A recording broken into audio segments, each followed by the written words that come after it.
as you can see, this is a brushless vacuum motor.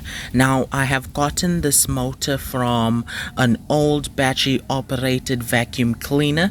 Now, I removed all the electronics from that old vacuum cleaner and just kept the vacuum motor. Now, this is a brushless motor, so it needs to be connected to a brushless speed controller. Now, the speed controller is being powered by 11.1 volt lithium polymer battery, and the brushless speed controller is connected to a receiver as well. Now, as you can see, so basically the brushless vacuum motor sucks air through here and blows it throughout the back. So the PVC pipe is collecting the air, and at the back of the PVC pipe is plugged off. So I have drilled a hole in the PVC pipe to direct air out, but the air is going through a turbo whistle, and these turbo whistles are usually just connected to like the back of your exhaust pipe. So let me demonstrate. Listen to this. That's how it works. Now, this is only operating at half the voltage. In the next video, I'm going to be running 22 volts. 22.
Please consider liking or subscribing. Hope to see you in another video.